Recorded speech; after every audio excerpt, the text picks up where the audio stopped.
নমস্কার, আমি মধুমিতা।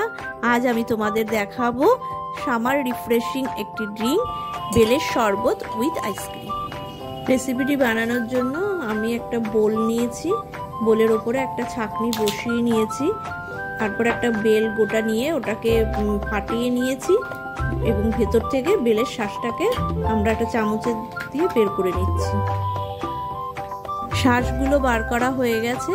এবার আমরা অল্প অল্প করে জল দিয়ে বেলের পাল্পটা বের করে নেব, আর বেলের ভেতরে যে শাঁস আর বীজ আর যে আঁশটা থাকে সেটা আমরা ফেলে দেব। বেলের শরবত সবসময় বাচ্চারা খেতে পছন্দ করে না, তাই আমরা এর মধ্যে একটু আইসক্রিম দিয়ে লোভনীয় করার জন্য রেসিপিটা আমি তৈরি করছি। দেখবে আইসক্রিমটাতে অনেক বাচ্চারা দেখে খেতে চাইবে।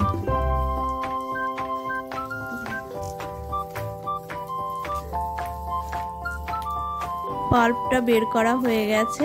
এর মধ্যে আমরা 4 টেবিল স্পুন চিনি অ্যাড করে এবার গুলে নিচ্ছি।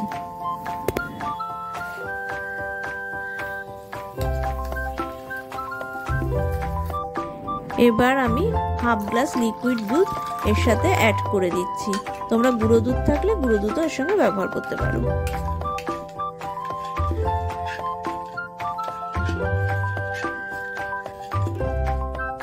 অলমোস্ট আমাদের রেসিপিটি তৈরি হয়ে গেছে।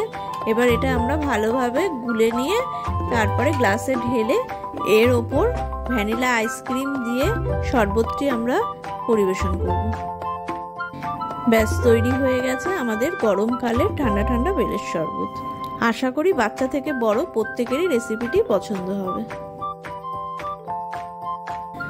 যদি রেসিপিটি তোমাদের ভালো লাগে, ভিডিওটি লাইক করো, কমেন্ট করে আমাদের অতি অবশ্যই জানিও তোমাদের কেমন লাগলো, এবং আমাদের চ্যানেলটি সাবস্ক্রাইব করো, আর অবশ্যই ভিডিওটি সবার সাথে শেয়ার করো।